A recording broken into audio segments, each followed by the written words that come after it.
Greetings once again, my friends and listeners, to another episode of Classic Radio Mysteries and Adventures. I am your host, Jordan Avon. Today's offering is an episode of the 1950s science fiction radio series called 2000 Plus. The particular episode we'll be listening to will be The Giant Walks, about some very, well, let's just say, unscrupulous experiments. Let's begin. It was like a terrible nightmare. Even now, I sometimes wake from a dream and find myself shaking from the memory of it. I'll never forget when I first saw him. A man so monstrous, so unhuman, that I refused to think it could ever happen again to anyone else. But who can be sure? Others have had the same idea. Oh, yes, the law forbids it, but laws are broken every day. Will it happen again to someone else, someday, in the future? Perhaps it will happen to many. I don't want to see it. To hear the story of this strange monster, listen in a moment to 2000 Plus.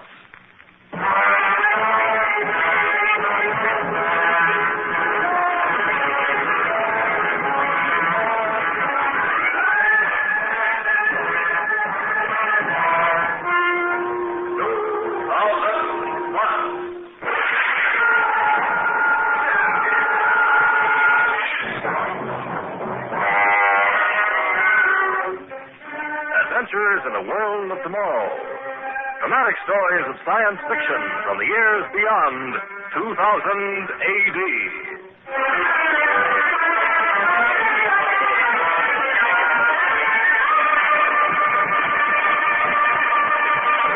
Today, an amazing story of science uncontrolled. The Giant Walks.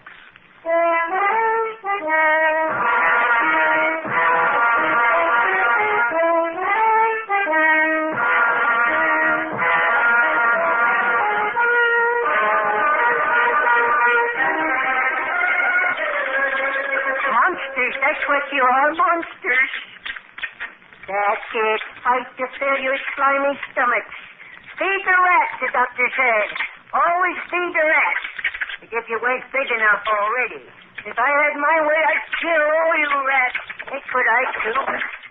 I wouldn't go close to the Hawkins. A rat 4 feet long can be quite a nasty little thing. Oh, yes, Dr. Ellsworth. Is everything ready, Weston? Yes, Dr. Ellsworth. Barstow? Yes, sir. Then open the cage. Look at it. Go. I've never seen a rat run a maze so rapidly. Check that gold gradient, Weston. Yes, Doctor. The rat's in the food box now. Let me see. 11.8. There. You see, Weston? Not an unusual intelligence, just high. Well above that of the average rat. Look at them. The power in those legs. Barstow. Just imagine what they could do with their teeth if they had the chance. It's frightening to think what would happen if all rats were giant rats. If they got loose. It's evolution, Barstow. Merely the scientific elimination of growth barriers. Now that your experiment's a success, we can tell the world. Your theories will be accepted. You'll regain your rightful place in science. Not yet, Barstow. Not yet. I'm already at work on what I consider will be an ultimate experiment. It's only a matter of calculating, checking, and verifying data on the rats so we can build a larger pituitary revitalizer. Well, what animal do you have in mind for this new experiment, Dr. Ellsworth? What animal? Well, there's only one that I could possibly be interested in now. It's the next logical step. Surely you can't mean... Yes, Barstow. A man.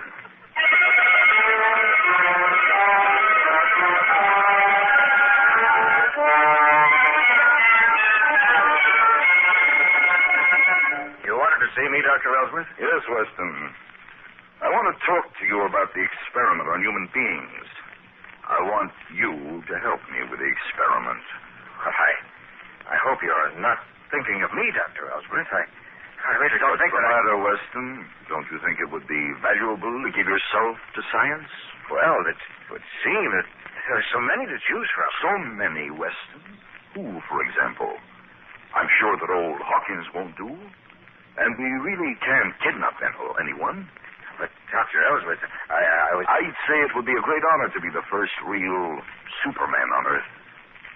Well, how about Barstow? Exactly, Weston. Just what I was leading up to.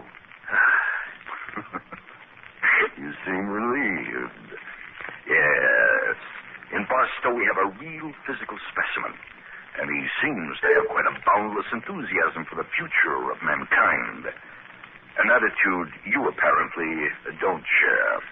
Well, how could we get him to agree to it? Psychology, Weston. It's merely a matter of appealing in the proper manner to his scientific judgment and sense of fair play. Now, here is what I want you to do when he gets back.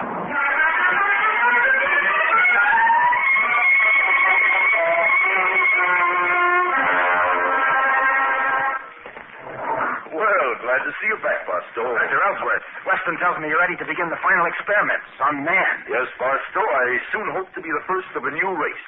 A race that will make the man of today look like a pygmy, puny and insignificant. If the experiment succeeds, my physical size will double or even triple. I'll be able to live at least 300 years instead of the 100 or so odd years a man can expect today. The brain cells will probably also expand, giving me an intelligence that will make you and Weston look like products of the Stone Age. Well, I don't think it's fair for you to sacrifice yourself. It's not fair to humanity. If you die, there'll be nobody to carry on. You know these experiments are illegal. We could never find another subject.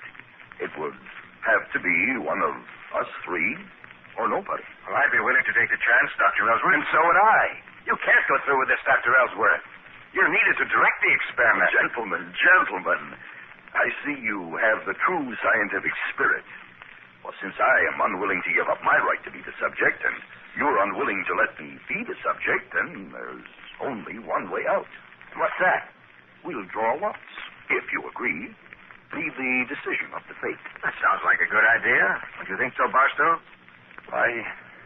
Sure, I guess so. Well, it's the only way out, my boy. One of us must be the guinea pig. Now, I'll tear 3 strips of paper. Now, the lots are arranged in my hand. Whoever gets the short one will submit to the experiment, and there'll be no further objection from any of us. Agreed? Agreed. Right. Choose, gentlemen. Weston? Barstow? Myself. I've drawn the short one. Yes. I'd like some time to see Barbara, Dr. Ellsworth, before the experiment. I'll give you 3 weeks to straighten out your affairs, Barstow. Then I'll expect you back at the laboratory.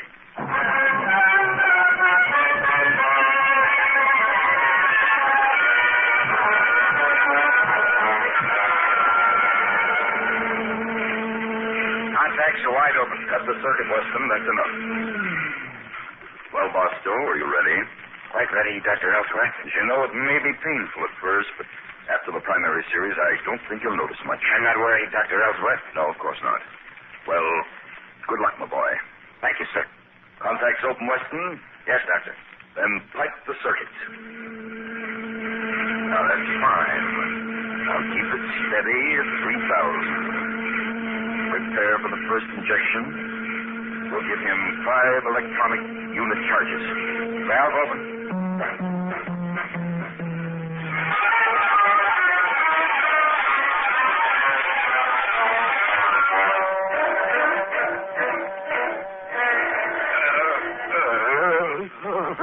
How are you feeling, Barstow? Pain. My whole body is numb. You've got to stop the experiment, Dr. Ellsworth. He's out again. Dr. Ellsworth, you think we're doing the right thing? It ought to be to slow down so much, I'm afraid. What, Weston? You're not losing a nerve, are you? Oh, no. It's only that I thought... Don't do any thinking, Weston. I'll do that part of it. You just check the regenerator charts.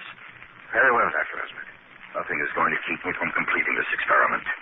And I warn you not to try to interfere, Weston. I'll close the circuit. We'll inject again. 100 cc's. Valve open.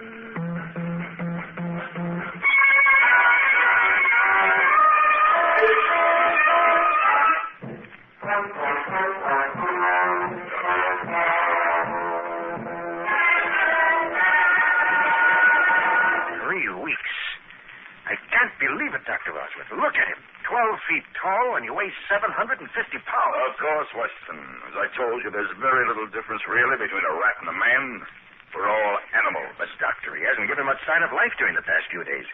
You think his body can stand the strain of all this growth? Certainly. In fact, I think we'll give him the final super injection today. About 500 cc should do it. 500? But that's 5 times what we've been giving him. Yes, Weston. We're building a new skeletal structure. New flesh, cartilage, and bones. Contact's open. Keep it steady at 6,000. We've got to provide the final shock for a system. The valve's completely open, Dr. Ellsworth. All right. Now.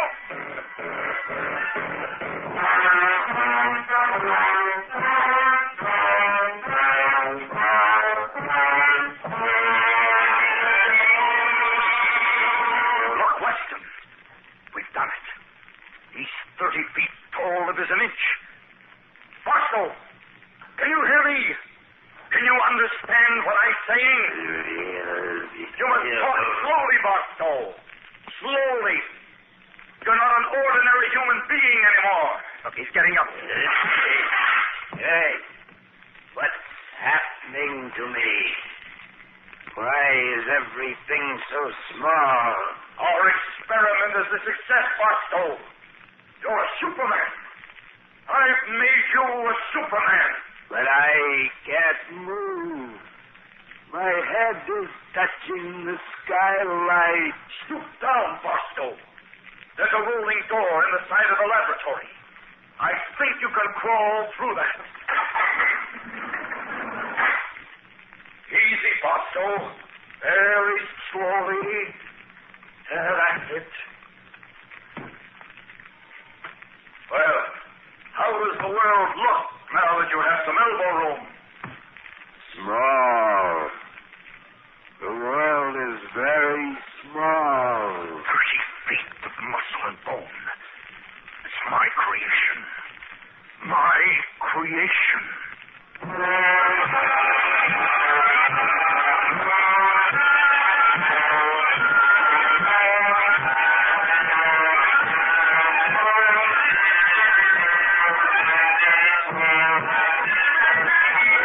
Weston, let's have the report on our testing so far. Well, as best I can figure, Doctor, the subject can lift almost 20 times as much weight as an ordinary man.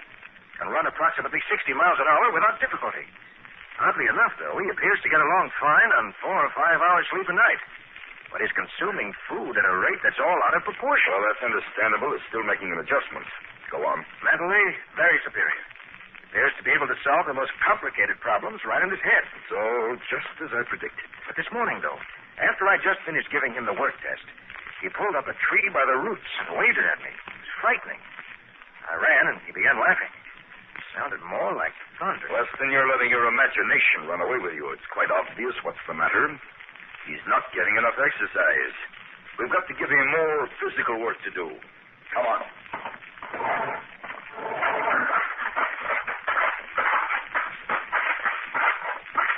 There he is. Just sitting on the hill and staring. Barstow, Yes, Dr. Ellsworth. I want you to take this special shovel we've made for you and dig a trench. Weston will mark it out for you and check your working speed. All right, Dr. Ellsworth. Whatever you say. See? It's quite simple. You've just got to keep him occupied. Dr. Ellsworth, I'd like to ask you a question. Yes? What are we going to do with Barstow? I mean, when are we going to tell the world about it? We can't go on continuing this way. Of course we can. And once we're sure of ourselves, we'll get other men. We'll make giants of them. We're building a race, Weston. A race of supermen with which we can rule the world. We've only to learn how to control Barstow so he'll respond to our every command. And then we'll build an army. Doctor, that's not right. You know, Weston, you're a good assistant. It's only when you think that you get into trouble.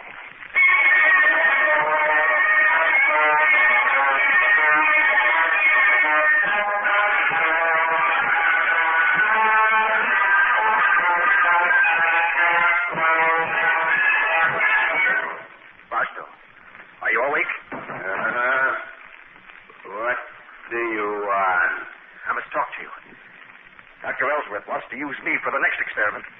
Oh? What's that to me? I don't think you understand. He's working on a method to control you electronically as a giant. It's what he's been waiting for. And when he can finally control you, he'll begin to make more giants. Wants to build an army of giants so he can take over the world. That isn't true. Dr. Ellsworth is interested only in science. You just don't want to be a freak as I am. Cut off from everything. Just because I was unlucky at drawing lots. No. Not unlucky, Barstow. Framed. Dr. Ellsworth and I agreed to volunteer just to get you to volunteer. We arranged the lot so that you would be chosen. Now, please, Barstow. That's why I let you know. I wanted you to do something about it before it's too late. Now, what are you going to do? Where are you going?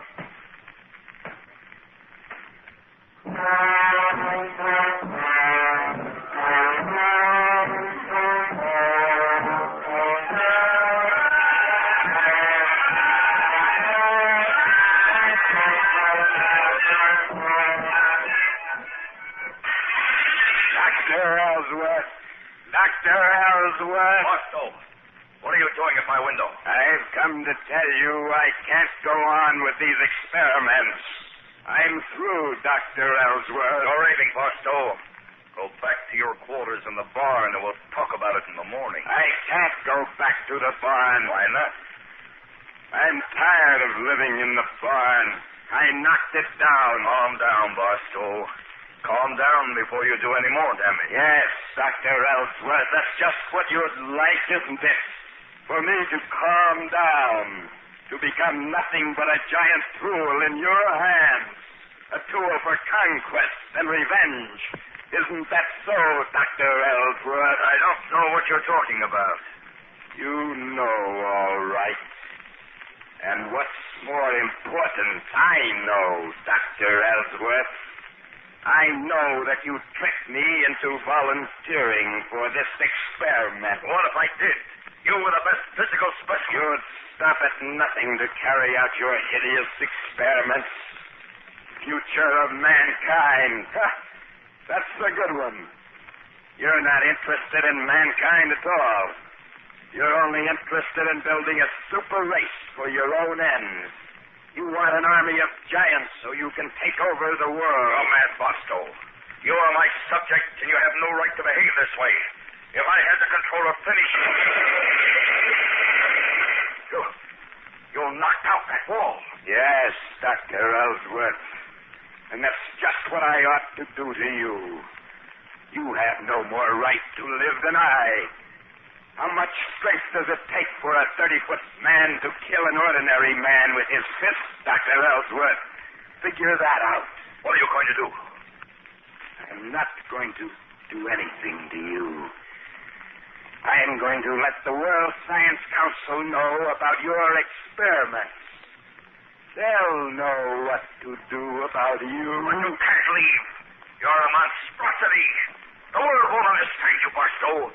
Besides, you have an obligation. You must sacrifice yourself for science.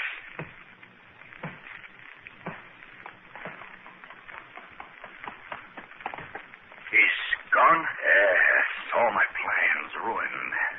Yes. Weston, you did this to me. You told him about my plans. Yes, Dr. Ellsworth, I did. Oh, you've ruined the experiment, Weston. You betrayed science.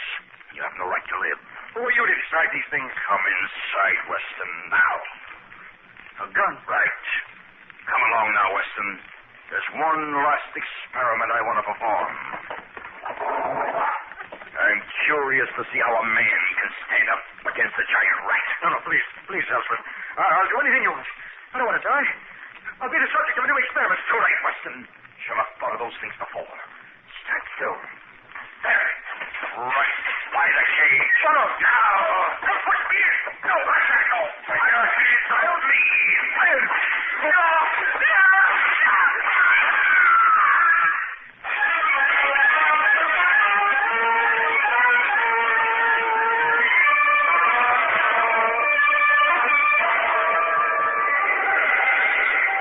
Gee, Helen, I'm sure glad the old man let me have the jet try tonight. Oh, it's a lovely night to go riding with you, Bob.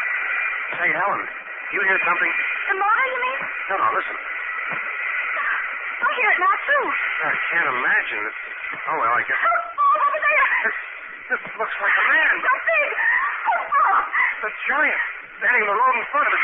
Turn the car around, quick. Lifting us with his hand. Why are you afraid of me? I just want to talk to you. I won't hurt you. Put us down. Put us down, you monster. I am not a monster. I am not. We're back on the road. He didn't hurt us. What are you going to do? Going to the police. They've got to know about this giant.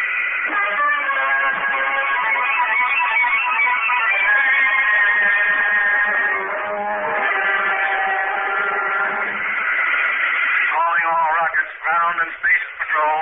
Converge on Sector 47 immediately. Strange creature molesting jet travelers on Highway 9. Reported human in appearance. 30 to 40 feet high. May be dangerous. Repeat, may be dangerous. They've lost rockets, Jim. This is our mate. Just our luck. Probably an invader from Mars. To all rockets, check destroyer guns before moving in the danger area. Repeat, check all weapons.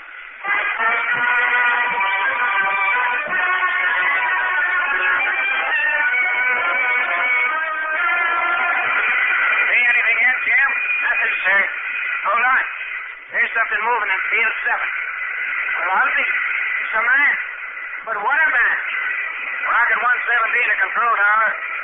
Located creature moving rapidly in the direction of McKenna City. We're closing in. Very good, 117. Keep on it. We'll have all available rocket cars join you. Okay, Jim, we're near enough now. Safety off destroyer gun. We'll fire a couple of warning shots to slow him down. Safety off. Fire. He's stopping. He's waving his hands. We'll circle him. Keep circling. 17 to Central Control. Come in, 117. Come in. Circling giant. Prepare to move in for a closer look. Guns ready. Orders. Repeat. Orders. He's swinging. Reverse entrance. Reverse entrance. Central Control calling 117. Central Control calling 117. They don't answer, Commissioner. Confound it. Why can't we get a video screen fix? I'm working on it, sir. Give me that microphone. All police jets and air rockets. All jets and air rockets. Attention. Attention. Rocket 117 has been attacked by the giant. Contact has been lost. Take battle formation blue. Prepare for attack. Prepare for attack. Good luck. We'll blast that creature out of existence. What could it be, sir? A man from another planet? It's possible. We can only get that video fixed. Oh, I'm getting it, Commissioner. Look, there he is. Good heavens, what an enormous creature. Yes, I see it. Calling all rockets. Take elevation 3,000 and prepare to dive on target. Police Commissioner. You can't. It's a battle emergency. Who let you in the control room? It's about the giant. We've got to stop your attack. Are you crazy? That creature's a menace. He's knocked down one of our rockets, and now we're going to get him. But you don't understand, sir. Squadrons at elevation 3,000. Targets in view. Look, Commissioner, on the video screen. We're ready to open up on them, sir. Just give the order. No. You've got to call off the attack. Commissioner, look to the right of the giant near that small hill. Those two men are from Rocket 117. They're walking unmolested toward Junction 9. Thank God they're all right. There, you see, he's not dangerous. Stop the attack. That creature's been running berserk. Transmit the command for all ships to hold their positions until I give the order. Unless the giant attacks them. Yes, sir. Orders to all. Now, look here, sir. What do you know about that creature? Is he from another planet? Etc.? How do you know? He escaped from a government antibiotic laboratory. He was the subject of an illegal experiment. I'm Dr. Weston. I work in that laboratory. Well, this man or not, he's a madman. We've got to do something about him. You don't have to do a thing. It'll all be over in a few minutes. Something's happened. I don't see the giant anymore. What do you mean, all over, Dr. Weston? Look at the video screen. There. That's what I mean.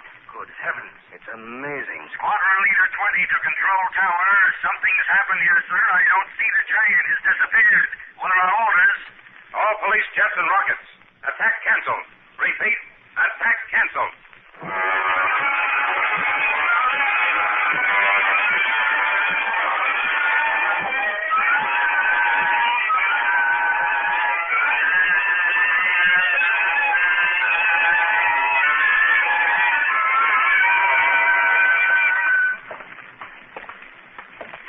So you see, Barbara, I had to thank Weston after all. He's a disagreeable character, but if he hadn't acted so promptly as soon as he found out, those rockets would have finished me. Ellsworth tried to kill Weston, didn't he, after you broke away? Yes, with the rats. Weston managed to get outside the cage, and they killed Dr. Ellsworth instead. Then shortly after that, the rats fell into a coma, and Weston examined one by X-ray, and he discovered that the new bone structure was in the process of dissolving into cartilage, and that cartilage into flesh, which would soon melt away.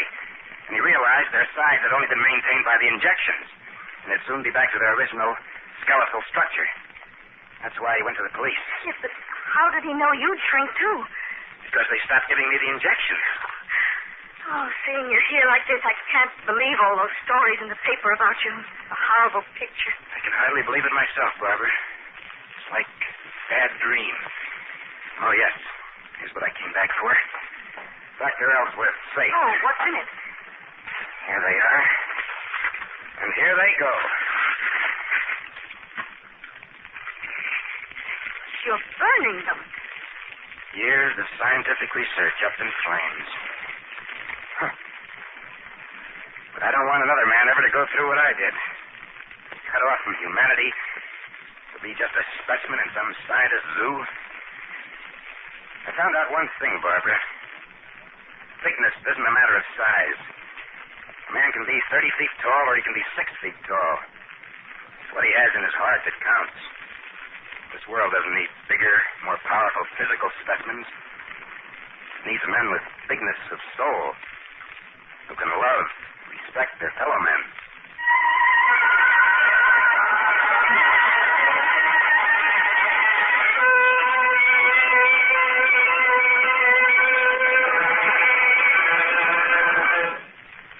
Next week, another exciting story on 2000 Plus. The strange adventure of a man who found nothing and was terrified. Be sure to listen next week to Alone. 2000 Plus is produced by Dreyer and Winolson Productions Incorporated. In today's cast, Joseph Julian was Barstow, Henry Norrell was Ellsworth, Lon Clark was Weston, Bryna Rayburn was Barbara, Wharton Lawrence was Police Commissioner, and Bruce Evans was Parker. The script was written by Julian Snyder.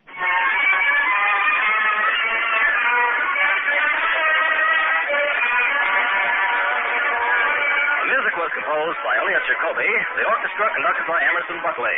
Sound, Walt Shaver and Adrian Tenner. Engineer, Bob Albrecht. This is Ken Marvin speaking.